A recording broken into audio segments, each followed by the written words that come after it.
Doctor Sudarshan ಅವರೇ ನಮಸ್ಕಾರ. ನಮಸ್ಕಾರ ಸರ್. ಡಾಕ್ಟರ್ ಮುತ್ತುರಾಜ್ ಅವರೇ ತಮಗೂ ನಮಸ್ಕಾರ. ನಮಸ್ಕಾರ ಸರ್.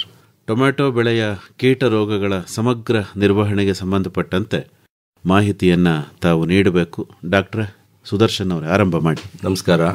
ಟೊಮೆಟೊದಲ್ಲಿ ಬರುವಂಥ ಬಹಳ ಪ್ರಮುಖವಾದ ರೋಗ ಮತ್ತು ಮುಖ್ಯವಾದ ರೋಗ ಕೊನೆಯ ಅಂಗಮಾರಿ ರೋಗ. ಸಾಮಾನ್ಯವಾಗಿ ಅಂಗಮಾರಿ ರೋಗ ನಮಗೆ ಮಳೆಗಾಲದಲ್ಲಿ ಯಥೇಚ್ಛವಾಗಿ ಕಂಡುಬರುತ್ತದೆ. ಮತ್ತು ಈ ರೋಗದ ತೀವ್ರತೆಯಿಂದ ನಮ್ಮ ಎಷ್ಟೋ ರೈತ ಬಾಂಧವರು ಬೆಳೆಯನ್ನೇ ಕಳೆದುಕೊಳ್ತಾರೆ. ಮತ್ತು ಎಷ್ಟೋ ಜನ ಬೆಳೆಯನ್ನು ಹಾಕಲಿಕ್ಕೆ ಇಷ್ಟಪಡಲ್ಲ ಮಳೆಗಾಲದಲ್ಲಿ. ಈ ರೋಗದ ಮುಖ್ಯ ಲಕ್ಷಣಗಳ ವಿಷಯಕ್ಕೆ ಬಂತಂದರೆ ಸಾಮಾನ್ಯವಾಗಿ ಇದು ಶಿಲೀಂಧ್ರದಿಂದ ಬರುವಂಥ ರೋಗ. ಇದರಲ್ಲಿ ಎಲೆಗಳು, ಕಾಂಡಗಳು ಮತ್ತು ಹಣ್ಣಿನ ಭಾಗಗಳು ಕೂಡ ಹಾನಿಗೊಳಗಾಗ್ತವೆ. ಮೊದಲನೇದಾಗಿ ಎಲೆಯ ಮೇಲೆ ಬರುವಂಥ ರೋಗದ ಲಕ್ಷಣಗಳ ವಿಷಯಕ್ಕೆ ಬಂತಂದರೆ ಸಾಮಾನ್ಯವಾಗಿ ಈ ರೋಗದ ಎಲೆ ಅಂಚಿನ ಭಾಗ ಅಥವಾ ತುದಿ ಭಾಗದಲ್ಲಿ ನೀರಿನಿಂದ ತೊಯ್ದಂಥ ಹಸಿರು ಬಣ್ಣದ ಮಚ್ಚೆಗಳಾಗಿ ಕಾಣಿಸ್ಕೊಳ್ತವೆ. ಪ್ರಾರಂಭಿಕ ಹಂತದಲ್ಲಿ ರೋಗ ಉಲ್ಬಣ ಆದಂಗೆ ಏನಾಗುತ್ತೆ, ಎಲೆ ತುಂಬ ಹರಡ್ಕೊಳ್ಳೋದ್ರಿಂದ ಎಲೆ ಕಪ್ಪಾಗಿ ಹೋಗುತ್ತೆ. ಮತ್ತು ಈ ರೀತಿ ಕಪ್ಪಾದಂಥ ಎಲೆಗಳನ್ನ ನೀವು ತಳಭಾಗವನ್ನು ಪರೀಕ್ಷೆ ಮಾಡಿ ನೋಡ್ತಂದರೆ ಎಲೆಯ ತಳಭಾಗದಲ್ಲಿ ಶಿಲೀಂಧ್ರದ ಬೆಳವಣಿಗೆಯನ್ನು ಕಾಣ್ಬೋದು ಮತ್ತು ಶಿಲೀಂಧ್ರದ ಕಣಗಳನ್ನು ನಾವು ನೋಡಬಹುದು. ಇದರಿಂದ ಏನಾಗುತ್ತೆ, 3 ದಿನ ಈ ರೋಗ ಬಂದು 3-4 ದಿನದಲ್ಲಿ ನಿಮಗೆ ಎಲ್ಲ ಎಲೆಗಳು ಕೂಡ ಕಪ್ಪಾಗಿ ಕೊಳ್ತೋಗ್ತವೆ. ಬರೀ ಕಾಂಡ ಭಾಗ ಉಳಿದಿರ್ತದೆ ಮತ್ತು ಹಣ್ಣುಗಳಷ್ಟೇ ಕಂಡು ಬರ್ತವೆ. ಈ ರೋಗ ಉಲ್ಬಣ ಆದಂಗೆ ಏನಾಗುತ್ತೆ, ಕಾಂಡಗಳ ಮೇಲೆ ಕೂಡ ಕಂದನೆಯ ಚುಕ್ಕೆಗಳು ಕಾಣಿಸ್ಕೊಳ್ತವೆ.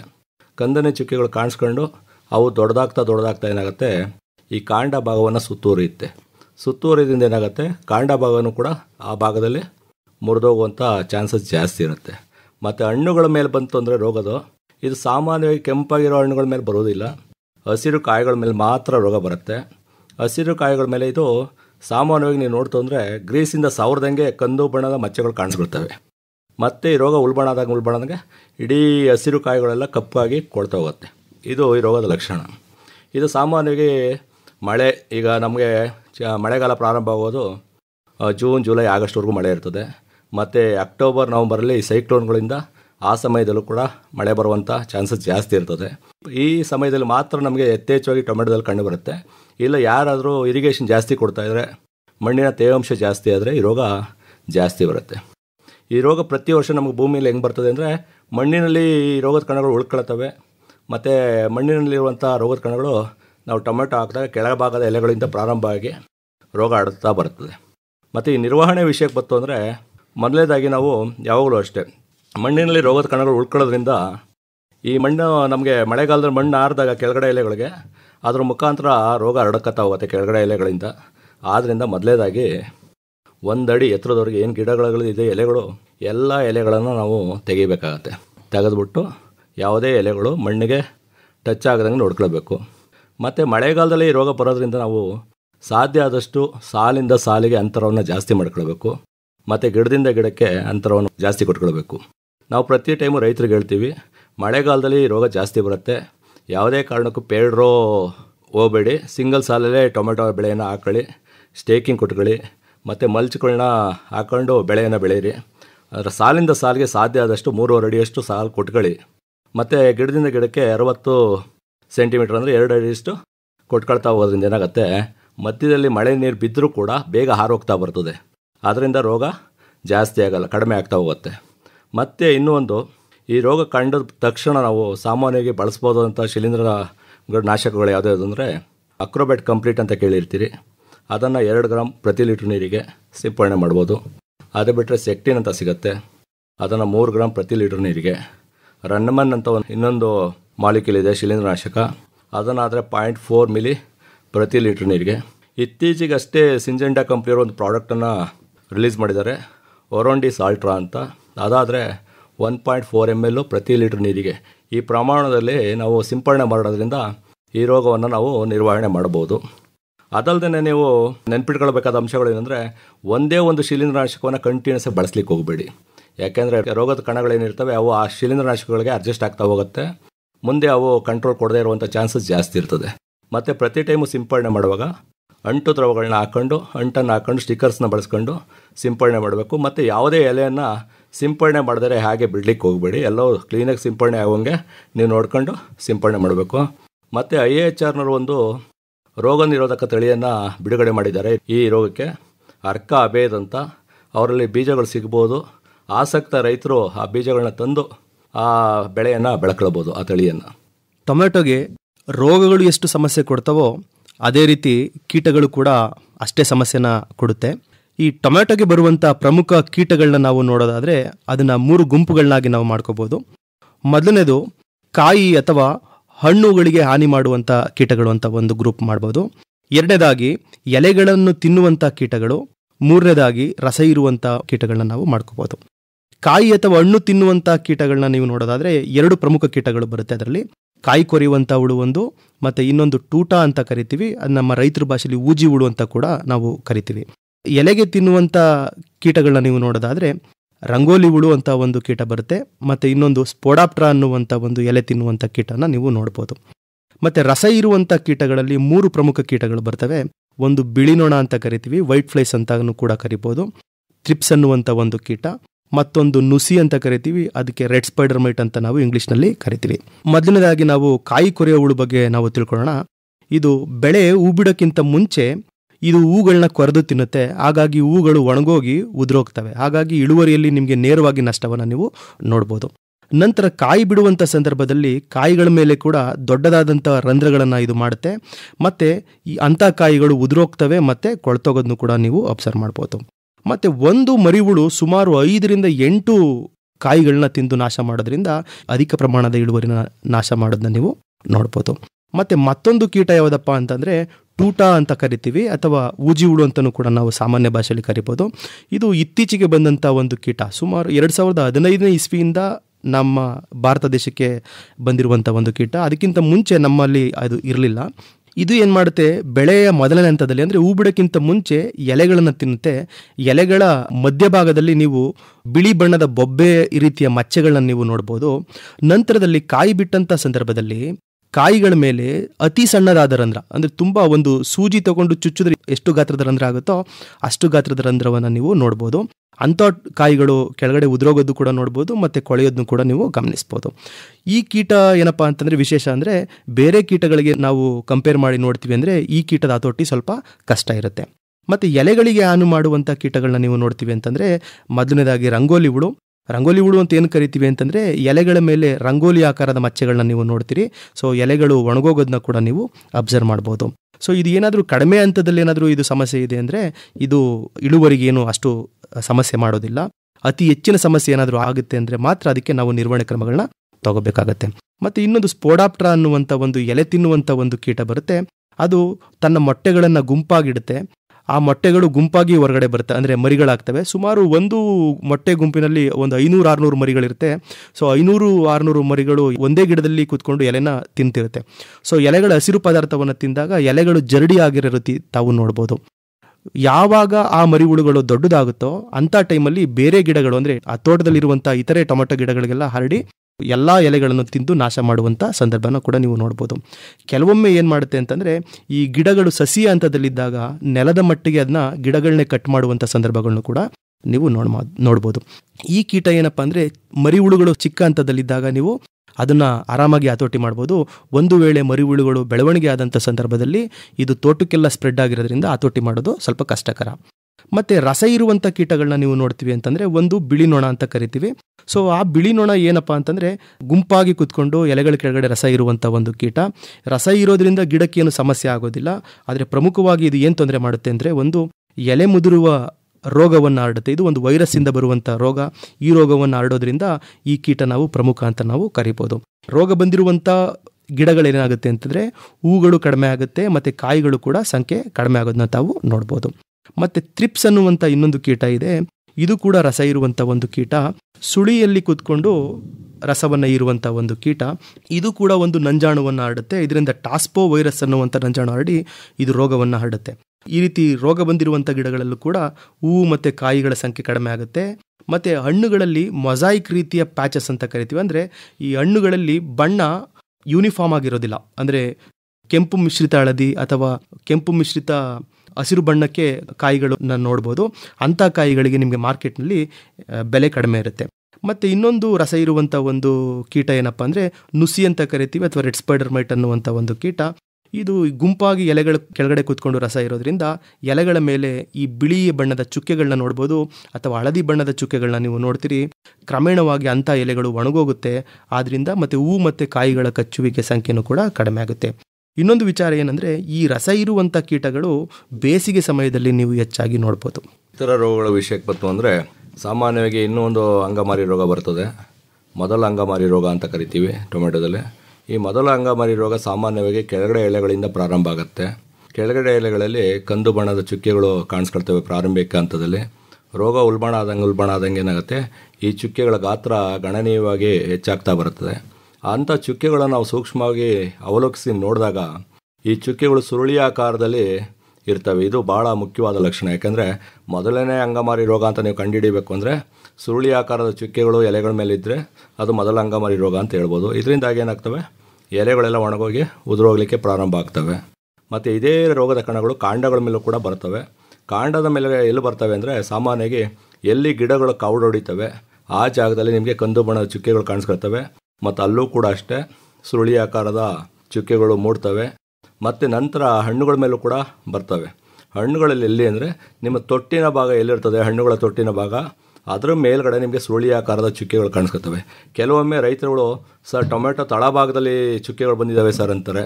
ಆ ತಳಭಾಗದಲ್ಲಿ ಬರುವಂಥದ್ದು ಕ್ಯಾಲ್ಸಿಯಂ ಡಿಫಿಷಿಯನ್ಸಿ ಅಂತ ಹೇಳ್ತೀವಿ, ಬ್ಲಾಸಮ್ ಎಂಡ್ ರಾಟ್ ಅಂತ ಹೇಳ್ತೀವಿ.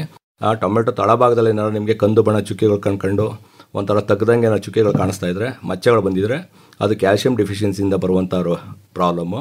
ಇಲ್ಲಿ ತೊಟ್ಟಿನ ಭಾಗದಲ್ಲಿ ಸುರುಳಿ ಆಕಾರದ ಚುಕ್ಕೆಗಳು ಕಾಣಿಸ್ಕೊತಾ ಇದ್ದಾವೆ ಅಂದರೆ ಅದು ಮೊದಲ ಅಂಗಮಾರಿ ರೋಗದ ಲಕ್ಷಣ. ಇದರಿಂದ ಏನಾಗುತ್ತೆ, ನಿಮಗೆ ಕಾಂಡ ಭಾಗದಲ್ಲಿ ರೋಗ ಬರೋದ್ರಿಂದ ಕಾಂಡ ಭಾಗ ಮುರಿದೋಗುತ್ತೆ, ಹಣ್ಣುಗಳ ಭಾರವನ್ನು ತಡೆನಾಡ್ತಾನೆ, ಮತ್ತು ಹಣ್ಣುಗಳು ಕೂಡ ಕೊಳೀತವೆ.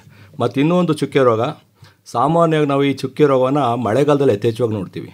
ಇದನ್ನು ಸೆಪ್ಟೋರಿಯಾ ಎಲೆ ಚುಕ್ಕೆ ರೋಗ ಅಂತ ನಾವು ಕರಿತೀವಿ. ಇಲ್ಲಿ ಏನಂದರೆ, ಇದು ಕೂಡ ಸಣ್ಣ ಸಣ್ಣ ಚುಕ್ಕೆಗಳಾಗಿ ಸ್ಟಾರ್ಟ್ ಆಗುತ್ತೆ. ನೀವು ಮೊದಲ ಅಂಗಮಾರಿ ರೋಗ ಚುಕ್ಕೆಗಳು ದೊಡ್ಡದಾಗಿರುತ್ತೆ ಗಾತ್ರ, ಆದರೆ ಇಲ್ಲಿ ಏನೋ ಸೆಪ್ಟೋರಿಯಾ ಎಲೆ ಚುಕ್ಕೆ ರೋಗನಲ್ಲಿ ಸಣ್ಣ ಸಣ್ಣ ಚುಕ್ಕೆಗಳಾಗಿ ಪ್ರಾರಂಭ ಆಗ್ತವೆ. ಮತ್ತು ಮಧ್ಯಭಾಗ ಏನು ಅಂದರೆ ವಿಭೂತಿ ಬಣ್ಣದಲ್ಲಿರ್ತದೆ. ಅದರ ಸುತ್ತಿನ ಅಂಚಿನ ಭಾಗ ಏನಿರ್ತದೆ ಕಂದು ಬಣ್ಣದಿಂದ ಕೂಡಿರ್ತದೆ. ಈ ರೀತಿ ಚುಕ್ಕೆಗಳ ಸಂಖ್ಯೆ ಜಾಸ್ತಿ ಆಗ್ತಾ ಹೋಗ್ತವೆ ಹೊರತು ಇಲ್ಲಿ ಗಾತ್ರಗಳು ಜಾಸ್ತಿ ಆಗಲ್ಲ. ಸಂಖ್ಯೆಗಳು ಜಾಸ್ತಿ ಆಗೋದ್ರಿಂದ ಎಲೆ ಎಲ್ಲ ಹಳದಿಗಾಗತ್ತೆ, ಒಣನ ಕಾಣಿಸುತ್ತೆ. ಇವೆರಡು ರೋಗಗಳಿಗೆ ನಿರ್ವಹಣಾ ಕ್ರಮಗಳ ವಿಷಯಕ್ಕೆ ಬರ್ತಾರೆ. ಮೊದಲೇದಾಗಿ ಯಾವಾಗಲೂ ರೈತರುಗಳಿಗೆ ಹೇಳ್ತೀವಿ, ಬೀಜೋಪಚಾರ ಮಾಡಿ ಅಂತ. ಈಗ ಯಾರು ಬೀಜೋಪಚಾರ ಮಾಡಲ್ಲ, ಎಲ್ಲ ನರ್ಸರಿಯಿಂದ ಸಸಿಗಳನ್ನ ತರೋದ್ರಿಂದ ಕೆಲವರು ಏನು ಮಾಡ್ತಾರೆ, ಅವರೇ ಬೀಜ ಕೊಟ್ಟು ಹಾಕ್ಸಿ ತರ್ತಾರೆ. ಅಂಥ ರೈತರು ಯಾರು ಇದ್ದರೆ ಅವರು ಬೀಜೋಪಚಾರ ಮಾಡಿಸ್ಬಿಟ್ಟು ಬಿತ್ತನೆ ಬೀಜವನ್ನು ಹಾಕ್ಸ್ಬೇಕಾಗತ್ತೆ. ಬೀಜೋಪಚಾರಕ್ಕೆ ನಾವು ಸಾಮಾನ್ಯವಾಗಿ ಬಳಸುವಂಥ ಶಿಲೀಂಧ್ರನಾಶಕಗಳು ಯಾವುದಿದೆ ಅಂದರೆ, ಕಾರ್ಬನ್ ಡೈಸಿಮ್ ಪ್ಲಸ್ ಮ್ಯಾಂಕೋಸಿಪ್ ಕಾಂಬಿನೇಷನ್ ಸಂಯುಕ್ತ ಶಿಲೀಂಧ್ರನಾಶಕ ಸಿಗುತ್ತೆ, ಸ್ಪ್ರಿಂಟ್ ಅಂತ. ಕಾರ್ಬಾಕ್ಸಿನ್ ಪ್ಲಸ್ ಥೈರಾಮ್ ಅಂತ ಬರುತ್ತೆ, ವೈಟಾವ್ಯಾಕ್ಸ್ ಪವರ್ ಅಂತ. ಈ ಶಿಲೀಂಧ್ರನಾಶಕಗಳನ್ನ ಬಳಸಿ ನಾವು ಬೀಜೋಪಚಾರ ಮಾಡಿಸ್ಬೇಕಾಗತ್ತೆ. ಮತ್ತು ರೋಗ ಪ್ರಾರಂಭಿಕ ಹಂತದಲ್ಲೇ ಕಂಡ ತಕ್ಷಣ ನಾವು ಸಾಮಾನ್ಯವಾಗಿ ಕಡಿಮೆ ಖರ್ಚಿನಲ್ಲಾಗುವಂಥ ಉತ್ತಮವಾದ ಶಿಲೀಂಧ್ರನಾಶಕ ಅಂದರೆ ಎಕ್ಸಾಕೊನಜೋಲ್ ಅಂತ ಹೇಳ್ತೀವಿ. ನಿಮಗೆ ಕಾಂಟಾಫ್ ಅಂತ ಸಿಗುತ್ತೆ, ಕಾಂಟಾಫ್ ಪ್ಲಸ್ ಅಂತ ಸಿಗುತ್ತೆ, ಇಲ್ಲ ಸಿತಾರ ಅಂತ ಸಿಗುತ್ತೆ. ಬೇರೆ ಬೇರೆ ಹೆಸರಲ್ಲಿ ಬೇರೆ ಬೇರೆ ಕಂಪ್ನಿಯಿಂದ ಈ ಶಿಲೀಂಧ್ರನಾಶಕ ಸಿಗುತ್ತೆ. ಇದನ್ನು ಪ್ರತಿ ಲೀಟ್ರ್ ನೀರಿಗೆ 1 ml ಮಿಶ್ರಣ ಮಾಡ್ಕೊಂಡು ನಾವು ಸಿಂಪಡಣೆ ಮಾಡೋದ್ರಿಂದ ಇವೆರಡು ರೋಗವನ್ನು ನಿರ್ವಹಣೆ ಮಾಡ್ಬೋದು. ಇವು ಅಲ್ಲದೆ ಇನ್ನೂ ಇತರ ಶಿಲೀಂಧ್ರನಾಶಕಗಳ ವಿಷಯಕ್ಕೆ ಬಂತು ಅಂದರೆ ಟ್ರೈಸೈಕ್ಲೋಸೋಲ್ ಪ್ಲಸ್ ಮ್ಯಾಂಕೋಸೆಬ್ ಅಂತ, ಇದು ಮರ್ಜರ್ ಅಂತ ಸಿಗುತ್ತೆ. ಇದಾದರೆ 2.5 ಗ್ರಾಮ್ ಪ್ರತಿ ಲೀಟ್ರ್ ನೀರಿಗೆ. ಇಲ್ಲ ಇನ್ನೂ ಉತ್ತಮವಾದ ಶಿಲೀಂಧ್ರನಾಶಕ, ಒಂದು ಸ್ವಲ್ಪ ಟೊಮೆಟೊ ಬೆಳೆ ರೇಟ್ ಚೆನ್ನಾಗಿದೆ, ನಾವು ಇನ್ನೂ ಒಳ್ಳೆಯ ಶಿಲೀಂಧ್ರನಾಶಕಗಳನ್ನು ಬಳಸ್ತೀವಿ ಅನ್ನೋದಾದರೆ ನೀವು ಟೆಬುಕೊನಜೋಲ್ ಪ್ಲಸ್ ಟ್ರೈಫ್ಲಾಕ್ಸಿಸ್ಟ್ರಾಬಿನ್ ಅಂತ ಸಿಗುತ್ತೆ, ನೇಟಿವ್ ಅಂತ. ಈ ಶಿಲೀಂಧ್ರನಾಶಕವನ್ನು 0.7 ಗ್ರಾಮ್ ಪ್ರತಿ ಲೀಟ್ರ್ ನೀರಿಗೆ ಈ ಪ್ರಮಾಣದಲ್ಲಿ ಮಿಶ್ರಣ ಮಾಡ್ಕೊಂಡು ಸಿಂಪಡಣೆ ಮಾಡೋದ್ರಿಂದ ಇವೆರಡು ಎಲೆ ಚುಕ್ಕೆ ರೋಗಗಳನ್ನ ನಾವು ನಿರ್ವಹಣೆ ಮಾಡಬಹುದು. ಆತ್ಮೀಯ ಕೇಳುಗರೆ, ಇದೇ ತಿಂಗಳ 19ರಂದು ಬುಧವಾರ ಬೆಳಗ್ಗೆ 10 ಗಂಟೆಗೆ ರೇಷ್ಮೆ ಐಸಿರಿ ಬಾನುಲಿ ಸರಣಿಯ ಮುಕ್ತ ಪರೀಕ್ಷೆ ಹಾಗೂ ಸಮಾರೋಪ ಸಮಾರಂಭ ಏರ್ಪಾಡಾಗಿದೆ. ರೇಷ್ಮೆ ಐಸಿರಿ ಬೆಳೆಯಲು ಕೃಷಿಕರ ಪಾಲಿಗೆ ಸಿರಿಸಿರಿ. ಈ ಕಾರ್ಯಕ್ರಮ ಕೇಂದ್ರ ರೇಷ್ಮೆ ಸಂಶೋಧನೆ ಹಾಗೂ ತರಬೇತಿ ಸಂಸ್ಥೆಯ ಆವರಣದಲ್ಲಿ ನಡೆಯಲಿದೆ. ರೇಷ್ಮೆ ಐಸಿರಿ ಬಾನುಲಿ ಸರಣಿಯ ಕೇಳುಗರು ಹಾಗೂ ಆಸಕ್ತರು ಈ ಕಾರ್ಯಕ್ರಮದಲ್ಲಿ ಭಾಗವಹಿಸಬಹುದು. ಗಮನಿಸಿ, ಈ ತಿಂಗಳ 19ರಂದು ಬುಧವಾರ ಬೆಳಗ್ಗೆ 10 ಗಂಟೆಗೆ ರೇಷ್ಮೆ ಐಸಿರಿ ಬಾನುಲಿ ಸರಣಿಯ ಮುಕ್ತ ಪರೀಕ್ಷೆ ಹಾಗೂ ಸಮಾರೋಪ ಸಮಾರಂಭ ಮೈಸೂರಿನ CSRTI ಸಂಸ್ಥೆ ಆವರಣದಲ್ಲಿ ನಡೆಯಲಿದೆ. ಹಿಪ್ಪು ನೇರಳೆ ಸೊಪ್ಪನ್ನು ತಿಂದು ಹೊನ್ನದಾರದ ಗೂಡನ್ನು ನೇಯ್ದು ರೈತನ ಆದಾಯ ಸುಸ್ಥಿರ ಮಾಡುವ ಕೌತುಕ ಬೆಳೆಯ ರೇಷ್ಮೆ ಐಸಿರಿ. ಬನ್ನಿ ಭಾಗವಹಿಸಿ. ಹಸಿರು ಹೊನ್ನಿದು ಮಣ್ಣಲ್ಲಿ ಬೆಳೆಯುವ ಬಂಗಾರ. ಬಹುಮಾನ ಗೆಲ್ಲಿ. ತಾಂತ್ರಿಕ ಜ್ಞಾನ ನಿಮ್ಮದಾಗಿಸಿಕೊಳ್ಳಿ.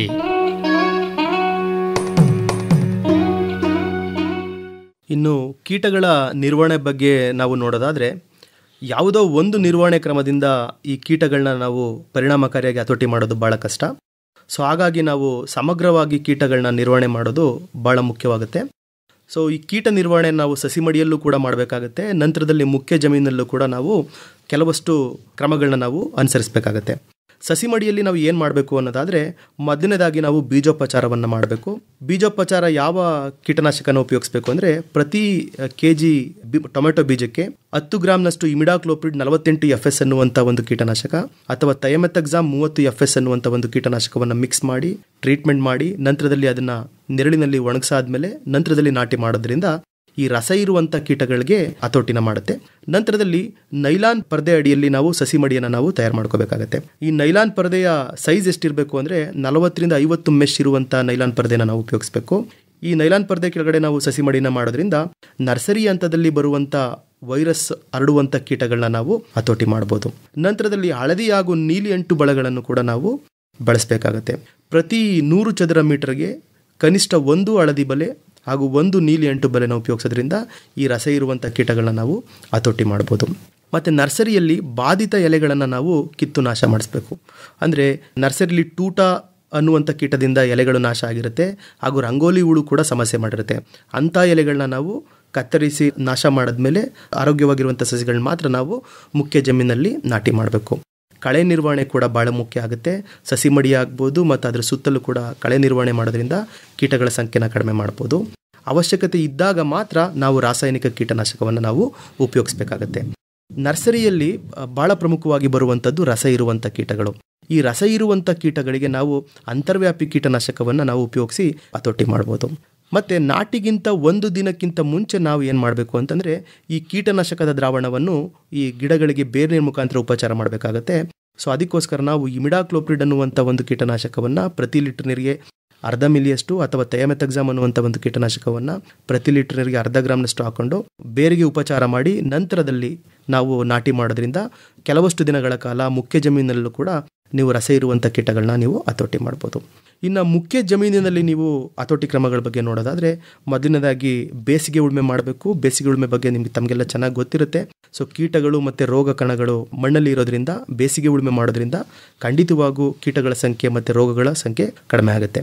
ಮತ್ತು ಬೇವಿನ ಹಿಂಡಿನ ನಾವು ಕಂಪಲ್ಸರಿ ಉಪಯೋಗಿಸಲೇಬೇಕು. ಅದರಲ್ಲೂ ಕೂಡ ಟೊಮೆಟೊ ಅಂತ ತರಕಾರಿ ಬೆಳೆಯಲ್ಲಿ ಖಂಡಿತವಾಗಿ ಉಪಯೋಗಿಸಲೇಬೇಕಾಗತ್ತೆ. ಪ್ರತಿ ಎಕರೆಗೆ ಸುಮಾರು 200 kgಯಷ್ಟು ಬೇವಿನ ಹಿಂಡಿಯನ್ನು ಉಪಯೋಗಿಸಬೇಕಾಗತ್ತೆ. ಸೊ 200 kgಯಲ್ಲಿ 100 kgಯಷ್ಟು ಬೇವಿನ ಹಿಂಡಿಯನ್ನು ನಾಟಿಯ ಸಮಯದಲ್ಲಿ ಉಪಯೋಗಿಸಬೇಕು. ಮತ್ತು ಉಳಿದ ಇನ್ನು 100 kgಯನ್ನು ಕನಿಷ್ಠ 1 ಅಥವಾ 1.5 ತಿಂಗಳ ನಂತರ ನೀವು ಬೇವಿನ ಹಿಂಡಿಯನ್ನು ಕೊಡೋದ್ರಿಂದ ಈ ರಸ ಇರುವಂಥ ಕೀಟಗಳು ನಿಮ್ಮ ತೋಟಕ್ಕೆ ಬರೋದನ್ನ ಕಡಿಮೆ ಮಾಡ್ಬೋದು. ಮತ್ತು ಬಲೆ ಬೆಳೆಗಳನ್ನ ಬೆಳಿಬೋದು. ನಾವು ಟ್ರ್ಯಾಪ್ ಕ್ರಾಪ್ ಅಂತಲೂ ಕೂಡ ಕರಿತೀವಿ. ಟೊಮೆಟೊದಲ್ಲಿ ನಾವು ಏನು ಮಾಡ್ತೀವಿ ಅಂದರೆ, ಪ್ರತಿ 16 ಸಾಲು ಟೊಮೆಟೊ ಜೊತೆಗೆ 1 ಸಾಲು ಚೆಂಡು ಹೂವನ್ನ ನಾವು ಬೆಳಿಬೇಕು ಅಂತ ರೆಕಮೆಂಡೇಶನ್ಸ್ ಇದೆ. ಪ್ರತಿ 16 ಸಾಲು ಟೊಮೆಟೊ ಜೊತೆಗೆ 1 ಸಾಲು ಚೆಂಡು ಹೂವನ್ನ ಬೆಳಿಬೇಕು. ನಾಟಿಯ ಸಮಯದಲ್ಲಿ ಟೊಮೆಟೊ ಗಿಡದ ವಯಸ್ಸು ಎಷ್ಟಿರಬೇಕು ಅಂದರೆ 25 ದಿನ ಆಗಿರಬೇಕು. ಅದೇ ಚೆಂಡು ಹೂವಿನ ವಯಸ್ಸು 40 ದಿನಗಳಾಗಿರಬೇಕು. ಮತ್ತು ತೋಟದ ಸುತ್ತ ಚೆಂಡು ಹೂವು ಬರೋ ರೀತಿ ನೀವು ನಾಟಿನ ಮಾಡ್ಕೋಬೇಕಾಗತ್ತೆ. ಮತ್ತು ಈ ಕೀಟಗಳೇನಪ್ಪ ಅಂದರೆ, ಪರ್ಟಿಕ್ಯುಲರ್ ಆಗಿ ಕಾಯಿ ಕೊರೆಯುವಂಥ ಹುಳು ಚೆಂಡು ಹೂವನ್ನ ತಿಂದು ಬದುಕುತ್ತೆ. ಹಾಗಾಗಿ ನೀವು ಆ ಚೆಂಡು ಹೂವಿನ ಗಿಡಕ್ಕೆ ನೀವು ಕೀಟನಾಶಕವನ್ನು ಸಿಂಪಡಣೆ ಮಾಡಿ ಈ ಕೀಟಗಳನ್ನ ಹತೋಟಿ ಮಾಡ್ಬೋದು.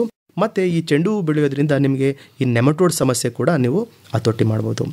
ಮತ್ತು ಇನ್ನೊಂದು ವಿಚಾರ ಏನಪ್ಪ ಅಂತಂದರೆ, ತೋಟದ ಸುತ್ತ ನಾವು 4ರಿಂದ 5 ಸಾಲು ಒತ್ತಾಗಿ ನಾವು ಜೋಳನ ಬೆಳೀರಿ ಅಂತ ಹೇಳ್ತೀವಿ.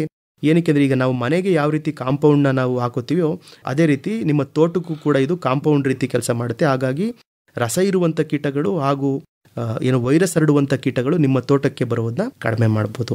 ಹಾಗೂ ಕಳೆ ನಿರ್ವಹಣೆ ಕೂಡ ಭಾಳ ಮುಖ್ಯ ಆಗುತ್ತೆ. ಮತ್ತು ಈ ಸ್ಪೋಡಾಪ್ಟ್ರಾ ಅನ್ನುವಂಥ ಕೀಟದ ಬಗ್ಗೆ ನಿಮಗೆ ಹೇಳಿದೆ, ಅದು ಮೊಟ್ಟೆಗಳನ್ನು ಗುಂಪಾಗಿಡುತ್ತೆ ಮತ್ತು ಮೊದಲ ಹಂತದ ಮರಿಹುಳುಗಳು ಗುಂಪಾಗಿರ್ತವೆ. ಅಂಥ ಸಂದರ್ಭದಲ್ಲಿ ನೀವು ಅದನ್ನು ಆಯ್ದು ನಾಶ ಕೂಡ ಮಾಡ್ಬೋದಾಗುತ್ತೆ. ಮತ್ತು ಹಾನಿಯಾಗಿರುವಂಥ ಹಣ್ಣುಗಳು ಮತ್ತು ರೋಗ ಬಂದಿರುವಂಥ ಗಿಡಗಳು, ಯಾವುದು ವೈರಸ್ ರೋಗ ಬಂದಿರುವಂಥ ಗಿಡಗಳನ್ನ ನೀವು ಕಿತ್ತು ನಾಶ ಮಾಡೋದು ಕೂಡ ಭಾಳ ಮುಖ್ಯ. ಯಾಕಂದರೆ ಅದರಿಂದನೇ ರೋಗಗಳು ಕೂಡ ಹೆಚ್ಚಾಗುತ್ತೆ, ಹರಡೋದನ್ನ ನೀವು ಹತೋಟಿ ಮಾಡ್ಬೋದು.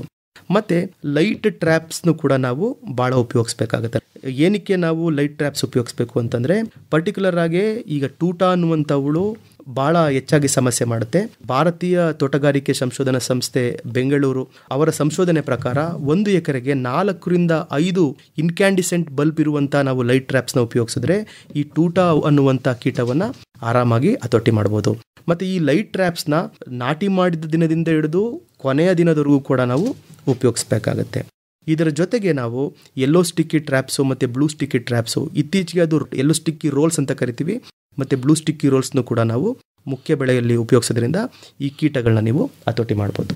ಇನ್ನು ಮಣ್ಣಿನಿಂದ ಹರಡುವಂಥ ರೋಗಗಳ ವಿಷಯಕ್ಕೆ ಬಂತು ಅಂದರೆ ಸಾಮಾನ್ಯವಾಗಿ ಎಲ್ಲ ತರಕಾರಿಗಳಲ್ಲೂ ನಾವು ನೋಡುವಾದಂಥ ರೋಗಗಳು ಅಂದರೆ ಸೊರಗು ರೋಗಗಳು. ಸೊರಗು ರೋಗದಲ್ಲಿ 2 ವಿಧಾನಗಳು ಬರ್ತವೆ. 2 ರೋಗದ ಕಣಗಳಿಂದ ಬರುವಂಥ ಸೊರಗು ರೋಗಗಳಿದೆ. ಒಂದು ಶಿಲೀಂಧ್ರದಿಂದ ಬರುವಂಥ ಸೊರಗು ರೋಗ, ಮತ್ತೊಂದು ದುಂಡಾಣುಗಳಿಂದ ಬರುವಂತಹ ಸೊರಗು ರೋಗಗಳು. ಮೊದಲೇದಾಗಿ ಶಿಲೀಂಧ್ರದಿಂದ ಬರುವಂಥ ಸೊರಗು ರೋಗದ ಲಕ್ಷಣಗಳನ್ನ ನಾನು ಕ್ಲೀನಾಗಿ ಹೇಳ್ತೀನಿ. ಮೊದಲೇದಾಗಿ ಏನಾಗುತ್ತೆ, ಶಿಲೀಂಧ್ರದ ಸೊರಗು ರೋಗ ಬರ್ತಾ ಇದೆ ಅಂದರೆ ಮೊದಲು ಕೆಳಗಡೆ ಎಲೆಗಳೆಲ್ಲ ಹಳದಿಗಾಗ್ತಾ ಬರ್ತವೆ, ಮತ್ತು ನಿಧಾನವಾಗಿ ಒಂದೊಂದೇ ಎಲೆಗಳು ಜೋತು ಬೆಳಲಿಕ್ಕೆ ಪ್ರಾರಂಭ ಆಗ್ತವೆ, ಮತ್ತು ಗಿಡ ನಿಧಾನವಾಗಿ ಸಾಯುತ್ತೆ. ಅದೇ ನೀವು ದುಂಡಾಣುಗಳು, ಬ್ಯಾಕ್ಟೀರಿಯಾ ಅಂತ ಹೇಳ್ತೀವಿ, ಬ್ಯಾಕ್ಟೀರಿಯಾದಿಂದ ಬಂದಂಥ ಸೊರಗು ರೋಗವನ್ನು ಲಕ್ಷಣಗಳನ್ನ ನೋಡ್ತು ಅಂದರೆ ಸಾಮಾನ್ಯವಾಗಿ ಬ್ಯಾಕ್ಟೀರಿಯಾದಿಂದ ಬರುವಂಥ ಸೊರಗು ರೋಗಗಳು ಟೊಮೆಟೊದಲ್ಲೂ ಬರ್ತದೆ, ಆಲೂಗೆಡ್ಡೆಯಲ್ಲಿ ಬರ್ತದೆ, ಬದನೆಕಾಯಲ್ಲಿ ಜಾಸ್ತಿ ಬರ್ತದೆ, ಮತ್ತು ಇದರಲ್ಲೂ ಬರ್ತದೆ, ಅದೇ ಬನಾನದಲ್ಲೂ ಕೂಡ. ಇದ್ರ ಲಕ್ಷಣಗಳೇನು ಅಂದರೆ ನಿಮಗೆ ಇಲ್ಲಿ ಎಲೆಗಳು ಹಳದಿಗಾಗಲ್ಲ. ನಾವು ಇದನ್ನು ಶೀಘ್ರ ಸೊರಗು ರೋಗ ಅಂತ ಕೂಡ ಕರಿತೀವಿ, ಮತ್ತು ಹಸಿರು ಸೊರಗು ರೋಗ ಅಂತ ಕೂಡ ಕರಿತೀವಿ. ಯಾಕೆಂದರೆ ಎಲೆಗಳು ಯಾವುದೂ ಹಳದಿಗಾಗಲ್ಲ. ಮೊದಲು ಲಕ್ಷಣಗಳೇನು ಬರ್ತವೆ, ತುದಿ ಎಲೆಗಳಲ್ಲಿ ಫಸ್ಟು ಬಾಡ್ದಂಗೆ ಕಾಣಿಸ್ತವೆ, ಎಳೆಯ ಎಲೆಗಳು ಏನಿರ್ತವೆ ಅವು ಬಾಡ್ದಂಗೆ ಆಗ್ತವೆ, ಜೋತ್ ಬೀಳ್ತವೆ, ಮತ್ತು ಬೇಗ ಗಿಡ ಸತ್ತೋಗುತ್ತೆ. ನಿಮಗೆ ಕೆಲವು ಟೈಮ್ ಏನಿಸುತ್ತೆ ರೈತರುಗಳಿಗೆ, ಸರ್ ನೀರು ಕಟ್ಟಿದೆ ಬೆಳಿಗ್ಗೆ ಚೆನ್ನಾಗಿತ್ತು ಸರ್ ಗಿಡ, ಮಧ್ಯಾಹ್ನ ಒಂದು ಸ್ವಲ್ಪ ಬಾಡ್ದಂಗೆ ಕಾಣಿಸ್ತು, ಪುನಃ ಸಾಯಂಕಾಲ ಚೆನ್ನಾಗಿದೆ ಅನಿಸ್ತದೆ, ರಿಕವರಿ ಆದಂಗೆ ಕಾಣಿಸ್ತದೆ. ಆ ರೀತಿ ಕಂಡಂಥ ಗಿಡ ಏನಾಗುತ್ತೆ 3-4 ದಿನದೊಳಗೆ ಬೇಗ ಸತ್ತೋಗುತ್ತೆ. ಇವೆರಡು ರೋಗಗಳಲ್ಲಿ ಕಾಂಡಗಳನ್ನ ಸೀಳಿ ನೋಡಿದಾಗ ನಿಮಗೆ ಕಂದು ಬಣ್ಣದಿಂದ ಕೂಡಿರ್ತದೆ, ಇಲ್ಲ ಒಂದು ಸ್ವಲ್ಪ ಕಡು ಕಂದು ಬಣ್ಣದಿಂದ ಕೂಡಿರುವಂಥ ಲಕ್ಷಣಗಳು ಕಾಣಿಸ್ತವೆ. ನಮಗೆ ಹೆಂಗೆ ಈ ಹೊಲದಲ್ಲಿ ಕಂಡುಹಿಡಿಯೋದು ಇದು ಸೊರಗು ರೋಗ ನಮಗೆ ಶಿಲೀಂಧ್ರದಿಂದ ಬಂದಾಯಿತೋ ಅಥವಾ ದುಂಡಾಣುಗಳಿಂದ ಬಂದಾಯಿತು ಸೊರಗು ರೋಗ ಅಂತ ಹೆಂಗೆ ಕನ್ಫರ್ಮ್ ಮಾಡ್ಕೊಳ್ಳೋದು ಅಂದರೆ ಅದಕ್ಕೆ ನಾವು ಸಾಮಾನ್ಯವಾಗಿ ಊಸು ಪರೀಕ್ಷೆ ಅಂತ ಮಾಡ್ತೀವಿ, ಊಸ್ ಟೆಸ್ಟ್ ಅಂತ ಹೇಳ್ತೀವಿ. ಏನಿಲ್ಲ, ಒಂದು ಗ್ಲಾಸ್ ತಗೊಳ್ಳಿ, ಗಾಜಿನ ಲೋಟ ಅಥವಾ ಗಾಜಿನ ಬಾಟ್ಲು ತಗೊಂಡು ನೀವು ಅದಕ್ಕೆ ನೀರು ತುಂಬಿಸ್ಕೊಳ್ಳಿ, ಫ್ರೆಶ್ ಆಗಿರುವಂಥ ನೀರನ್ನು. ನೀವು ರೋಗ ಬಂದಿರುವಂಥ ಕಾಂಡ ಭಾಗ ಏನಿರ್ತದೆ ಗಿಡದ್ದು ಅದನ್ನು ಕಟ್ ಮಾಡಿಬಿಟ್ಟು ನೀರೊಳಗೆ ಹಾಕ್ತು ಅಂದರೆ ಅದರಿಂದ ಬಿಳಿ ಅಂಟು ದ್ರವ ಏನಾರ ಬರೋದು ಕಾಣಿಸ್ತು ಅಂದರೆ ಅದು ದುಂಡಾಣುಗಳಿಂದ ಬಂದಿರುವಂಥ ಸೊರಗು ರೋಗ ಅಂತ ನಾವು ಕನ್ಫರ್ಮ್ ಮಾಡ್ಕೊಳ್ಬೋದು. ಈ ಪರೀಕ್ಷೆನ ರೈತರು ಅವರೇ ಮಾಡ್ಕೊಂಡು ಅದಕ್ಕೆ ಯಾವ್ದು ಶಿಫಾರಸು ಮಾಡಿರುವಂಥ ಕೆಮಿಕಲ್ಸ್ ಇದ್ದಾವೆ ಅವನ್ನು ಬಳಸ್ಕೊಂಡು ನಾವು ನಿರ್ವಹಣೆ ಮಾಡಬೇಕಾಗತ್ತೆ. ಮತ್ತು ಇದನ್ನು ನಿರ್ವಹಣಾ ಕ್ರಮಗಳು ಹೇಗೆ ಅಂದರೆ ಎಲ್ಲ ಸೊರಗು ರೋಗಗಳಿಗೂ ಒಂದೇ. ಏನು ಫಸ್ಟು ಮುತ್ತುರಾಜರು ಹೇಳಿದ್ರು ಬೇಸಿಗೆ ಉಳುಮೆ ಅಂತ ಹೇಳ್ತಾರೆ, ಮಾಗಿ ಉಳುಮೆ ಅಂತ ಹೇಳ್ತೀವಿ ನಾವು. ಆ ಮಾಗಿ ಉಳುಮೆ ಯಾಕೆ ಮಾಡಬೇಕು ಅಂದರೆ ಬಿಸಿಲಿಗೆ ನೀವು ಭೂಮಿಯನ್ನು ಒಡ್ಡೋದ್ರಿಂದ ಅದರಲ್ಲಿರುವಂಥ ರೋಗದ ಕಣಗಳಾಗಿರ್ಬೋದು, ಕೀಟಗಳ ಕೋಶಾವಸ್ಥೆಗಳಾಗಿರ್ಬೋದು ಅವೆಲ್ಲ ಸಾಯ್ತವೆ. ಮತ್ತು ಇನ್ನೊಂದು, ಒಂದೇ ಬೆಳೆಯನ್ನು ಪ್ರತಿ ವರ್ಷ ಬೆಳೀಲಿಕ್ಕೆ ಹೋಗಬೇಡಿ. ಒಂದು ಬೆಳೆ ಆದಮೇಲೆ ಇನ್ನೊಂದು ಬೆಳೆ ಪರಿವರ್ತನೆ ಆಗಬೇಕು ಅಂದರೆ ಒಂದು ಸತಿ ನೀವು ಟೊಮೆಟೊ ಬೆಳೀತು ಅಂದರೆ ಟೊಮೆಟೊ ಜಾತಿಗೆ ಸೇರಿದಂಥ ಬೆಳೆಗಳನ್ನ ಯಾವುದೂ ಹಾಕಬಾರ್ದು. ಬೇರೆ ಬೆಳೆಗಳನ್ನ ಹಾಕೊಳ್ಳೋದ್ರಿಂದ ಅಲ್ಲಿರುವಂಥ ರೋಗ ಕಣಗಳು ಕಡಿಮೆ ಆಗ್ತಾ ಬರ್ತವೆ. ಮತ್ತು ಸಾಧ್ಯ ಆದಷ್ಟು ಹಸಿರೆಲೆ ಗಿಡಗಳನ್ನ ಅಲ್ಲೇ ಬೆಳೆಸಿ ಅಲ್ಲೇ ಮಣ್ಣಿಗೆ ಸೇರಿಸ್ತಾ ಬರೋದ್ರಿಂದ ಮಣ್ಣಿನ ಆರೋಗ್ಯ ವೃದ್ಧಿ ಆಗ್ತಾ ಬರ್ತದೆ. ಮತ್ತು ಸಾಧ್ಯ ಆದಷ್ಟು ಜೈವಿಕ ಪೀಡನಾಶಕಗಳು ಅಂದರೆ ಜೈವಿಕ ಶಿಲೀಂಧ್ರನಾಶಕಗಳಾದಂಥ ಟ್ರೈಕೋಡರ್ಮಾ ಬಳಸ್ಬೋದು, ಜೈವಿಕ ದುಂಡಾಣು ನಾಶಕ ಸೂಡೋಮೋನಾಸ್ ಫ್ಲೋರೆಸೆನ್ಸ್ ಬಳಸ್ಬೋದು, ಜೈವಿಕ ಜಂತುಳು ನಾಶಕ ಪ್ಯಾಸಿಲೋಮೈಸಿಸ್ ಲಿಯಾಸಿನಸ್ ಬಳಸ್ಬೋದು. ಇವನ್ನ ಏನು ಅಂದರೆ ಯಾವಾಗಲೂ ಅಷ್ಟೇ ರೈತರುಗಳು ಜೈವಿಕ ನಾಶಗಳನ್ನ ನಾವು ಬಳಸ್ತೀವಿ ಅಂದಾಗ ಒಂದು ನೆನ್ಪಿಟ್ಕೊಳ್ಳಿ, ಯಾವಾಗಲೂ ಅಷ್ಟೇ ಸಾವಯವ ಗೊಬ್ಬರ ಏನು ಕೊಟ್ಟಿಗೆ ಗೊಬ್ಬರ ನಾವು ಬಳಸ್ತೀವಿ ಅದಕ್ಕೆ ಸಾಧ್ಯ ಆದಷ್ಟು 1 kg 2 kg ಅಷ್ಟು ಟ್ರೈಕೋಡರ್ಮಾ ಸೂಡೋಮೋನಾಸ್ ಇವೆಲ್ಲ ಮಿಕ್ಸ್ ಮಾಡಿ ಒಂದು 10 ದಿನ ನೆರಳಲ್ಲಿಟ್ಟು ನಂತರ ಮಣ್ಣಿಗೆ ಹಾಕೋದ್ರಿಂದ ಏನಾಗುತ್ತೆ, ನಾವು ಅದಕ್ಕೆ ಮಿಕ್ಸ್ ಮಾಡಿರೋ 1 kg ಜೈವಿಕ ಪೀಡನಾಶಕಗಳೇನಿರ್ತವೆ ಅವು ಯಥೇಚ್ಛವಾಗಿ ಅದರ ಮೇಲೆ ಬೆಳ್ಕೊಂಡು ಜಾಸ್ತಿ ಕ್ವಾಂಟಿಟಿಯಾಗಿ ಕನ್ವರ್ಟ್ ಆಗುತ್ತೆ. ಅದನ್ನು ನಾವು ಮಣ್ಣಿಗೆ ಹಾಕೋದ್ರಿಂದ ಮಣ್ಣಿನಲ್ಲಿರುವಂಥ ರೋಗನಾಶಕಗಳು ಅಥವಾ ಕೀಟಗಳನ್ನ ನಾವು ಸಮರ್ಪಕವಾಗಿ ನಿರ್ವಹಣೆ ಮಾಡ್ಬೋದು. ಮತ್ತು ಇನ್ನೊಂದು ಬೇವಿನ ಹಿಂಡಿ, 200 kg ಅಷ್ಟು ಬೇವಿನ ಹಿಂಡಿಯನ್ನು ನಾವು ಪ್ರತಿ ವರ್ಷ ಹೊಲಕ್ಕೆ ಕೊಡಬೇಕಾಗುತ್ತೆ. 1 ಎಕರೆಗೆ ಆ ಪ್ರಮಾಣದಲ್ಲಿ ಕೊಡ್ತಾ ಹೋಗಬೇಕು. ನಮಗೆ ಇವೆಷ್ಟೆಲ್ಲ ಮಾಡಿ ಕೊನೆಯಲ್ಲೂ ಕೂಡ ಒಂದು ಸ್ವಲ್ಪ ರೋಗಗಳು ಕಾಣಿಸ್ಕೊಳ್ತವೆ ಅಂದರೆ ಶಿಲೀಂಧ್ರದ ಬಂದಂಥ ಸೊರಗು ರೋಗಕ್ಕಾದರೆ ನಾವು ಸಾಮಾನ್ಯವಾಗಿ ಕಾರ್ಬನ್ಡೈಸಿಮ್ ಹೇಳ್ತೀವಿ. ಕಾರ್ಬನ್ಡೈಸಿಮ್ ಇದು ಬೆವಿಸ್ಟಿನ್ ಅಂತ ಸಿಗುತ್ತೆ, ಜೆಕಸ್ಟಿನ್ ಅಂತ ಸಿಗುತ್ತೆ. ಇದನ್ನು 0.2% ಅಂದರೆ 2 ಗ್ರಾಮು ಪ್ರತಿ ಲೀಟ್ರ್ ನೀರಿಗೆ ಈ ಪ್ರಮಾಣದಲ್ಲಿ ಮಿಶ್ರಣ ಮಾಡಿ ಗಿಡಗಳ ಬುಡಕ್ಕೆ ಹಾಕಬೇಕಾಗತ್ತೆ. ಅದರಿಂದ ಒಂದು ಸ್ವಲ್ಪ ರೋಗ ಕಂಟ್ರೋಲ್ ಬರ್ತದೆ. ಇಲ್ಲ ಅಂದರೆ ನಿಮಗೆ ಪ್ರೊಪಿಕೋನಜೋಲ್ ಅಂತ ಇನ್ನೊಂದು ಶಿಲೀಂಧ್ರನಾಶಕ ಸಿಗುತ್ತೆ, ಅದಾದರೆ 1 ಮಿಲಿ ಪ್ರತಿ ಲೀಟ್ರ್ ನೀರಿಗೆ ಈ ಪ್ರಮಾಣದಲ್ಲಿ ಮಿಶ್ರಣ ಮಾಡ್ಕೊಂಡು ನಾವು ಬುಡಕ್ಕೆ ಹಾಕೋದ್ರಿಂದ ಈ ರೋಗವನ್ನು ಸಮರ್ಪಕವಾಗಿ ನಿರ್ವಹಣೆ ಮಾಡ್ಬೋದು. ಇದು ಶಿಲೀಂಧ್ರದಿಂದ ಬರುವಂಥ ಸೊರಗರೋಗ ಆದರೆ. ನಿಮಗೆ ದುಂಡಾಣುಗಳಿಂದ ಬಂದಂಥ ಸೊರಗರೋಗ ಆದರೆ ಅಲ್ಲಿ ತಾಮ್ರದ ಆಕ್ಸಿಕ್ಲೋರೈಡು 3 ಗ್ರಾಮು ಪ್ರತಿ ಲೀಟ್ರ್ ನೀರಿಗೆ, ಅದ್ರ ಜೊತೆಗೆ ಸ್ಟ್ರೆಪ್ಟೋಸೈಕ್ಲಿನ್ ಅರ್ಧ ಗ್ರಾಮು ಪ್ರತಿ ಲೀಟ್ರ್ ನೀರಿಗೆ, ಈ ಪ್ರಮಾಣದಲ್ಲಿ ಎರಡನ್ನೂ ಮಿಕ್ಸ್ ಮಾಡ್ಕೊಂಡು ಅಲ್ಲಿ ಬುಡಕ್ಕೆ ಹಾಕಬೇಕಾಗತ್ತೆ. ಮತ್ತು ಕೊನೆಯಲ್ಲಿ ನಮಗೆ ಪ್ರತಿ ವರ್ಷ ರೆಗ್ಯುಲರಾಗಿ ಬ್ಯಾಕ್ಟೀರಿಯಲ್ ವಿಲ್ಟ್ ಕಾಣಿಸ್ತಾ ಇದೆ ದುಂಡಾಣು ಸೊರಗರೋಗ ಅಂದರೆ, ಬೆಳೆ ಎಲ್ಲ ತೆಗೆದಾದ ಮೇಲೆ ಬ್ಲ್ಯಾಂಕೆಟ್ ಅಪ್ಲಿಕೇಶನ್ ಅಂತ ಹೇಳ್ತೀವಿ. ಫುಲ್ ಹೊಲತ್ತು ತುಂಬ ಬ್ಲೀಚಿಂಗ್ ಪೌಡ್ರ್ ಏನು ಬರ್ತದೆ ಅದನ್ನು ಎರಚಿಬಿಟ್ಟು ನೀರು ಕೊಡಬೇಕಾಗತ್ತೆ. ನೀರು ಕೊಡೋದ್ರಿಂದ ಅಲ್ಲಿ ಕ್ಲೋರಿನ್ ರಿಲೀಸ್ ಆಗುತ್ತೆ, ಅಲ್ಲಿರುವಂಥ ಎಲ್ಲ ರೋಗಾದ ಕಣಗಳು ನಾಶ ಆಗ್ತವೆ. ಇವಿಷ್ಟನ್ನು ಮಾಡ್ಕೋಬೇಕಾಗತ್ತೆ. ಮತ್ತು ಇನ್ನೂ ಒಂದು ಪ್ರಮುಖವಾದ ರೋಗ ಟೊಮೆಟೊದಲ್ಲಿ ನಮಗೆ ಕಂಡುಬರುವಂಥ ಇದೊಂದು ರೋಗ ಅಂದರೆ ಬೇರುಗಂಟು ರೋಗ, ನೆಮೆಟೋಡ್ಸ್. ಇತ್ತೀಚಿನ ದಿನಗಳಲ್ಲಿ ನಮಗೆ ತರಕಾರಿ ಬೆಳೆಗಳಲ್ಲಿ ಜಾಸ್ತಿ ಕಾಣಿಸ್ಕೊಳ್ತಾ ಇರೋದು ಬೇರುಗಂಟು ರೋಗ ಅಥವಾ ನೆಮೆಟೋಡ್ಸ್ ಅಂತಿರ್ತೀವಿ. ನೆಮೆಟೋಡ್ಸ್ದು ಲಕ್ಷಣ ಏನಂದರೆ ನಮ್ಮ ಎಷ್ಟೋ ರೈತ ಬಂದವ್ರಿಗೆ ನೆಮೆಟೋಡ್ಸ್ ಅಂತಲೇ ಗೊತ್ತಾಗಲ್ಲ. ಏನಂದ್ರೆ ಸರ್ ಗಿಡಗಳ ಬೆಳವಣಿಗೆ ಆಗಿಲ್ಲ ಅಂತ ಹೇಳ್ತಾರೆ. ಒಂದು ಗಿಡಗಳ ಬೆಳವಣಿಗೆ ನೀವೇನೇ ಪೋಷಕಾಂಶಗಳು ಕೊಟ್ಟರು ಎದೊಳ್ತಾ ಇಲ್ಲ ಗಿಡಗಳು ಅಂತ ಹೇಳ್ತೀರಿ.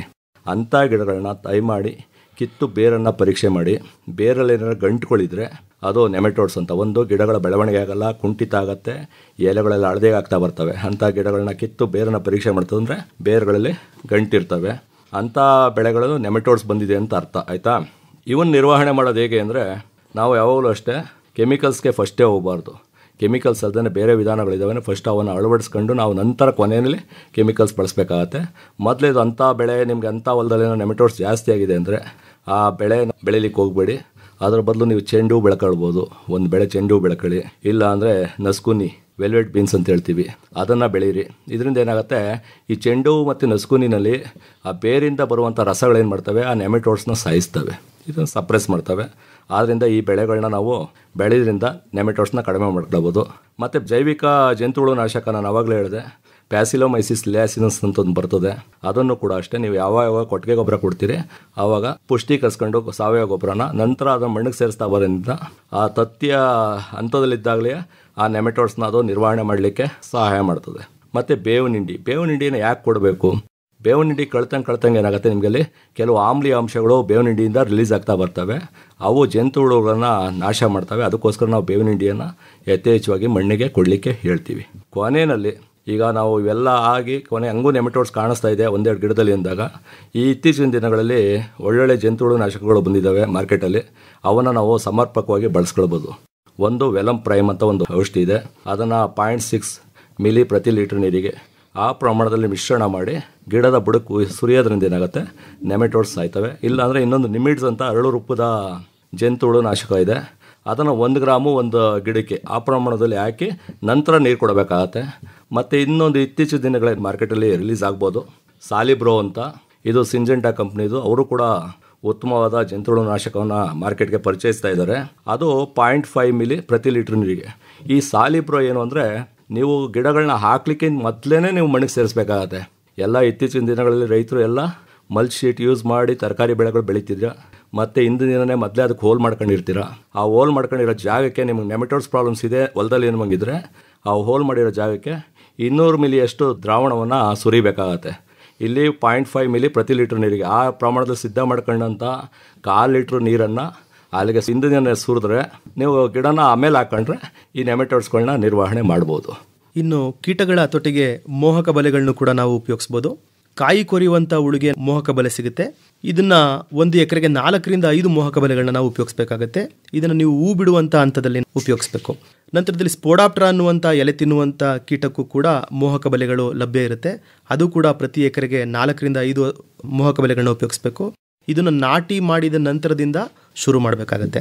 ಮತ್ತು ಟೂಟ ಅನ್ನುವಂಥ ಹುಳು ಅಥವಾ ಊಜಿ ಹುಳುಗೂ ಕೂಡ ಮಾರ್ಕೆಟ್ನಲ್ಲಿ ಫೆರಮೋನ್ ಟ್ರ್ಯಾಪ್ ಸಿಗುತ್ತೆ. ಪ್ರತಿ ಎಕರೆಗೆ 20 ರಿಂದ 25 ಟ್ರ್ಯಾಪ್ಸ್ಗಳನ್ನ ನಾವು ಉಪಯೋಗಿಸ್ಬೇಕು. ಇದನ್ನು ನಾಟಿ ಮಾಡಿದ ನಂತರದಿಂದ ಕೊನೆಯ ದಿನದವರೆಗೂ ಕೂಡ ನಾವು ಉಪಯೋಗಿಸೋದ್ರಿಂದ ಈ ಕೀಟಗಳ ಸಂಖ್ಯೆಗಳನ್ನ ಕೂಡ ನಾವು ಹತೋಟಿ ಮಾಡ್ಬೋದು.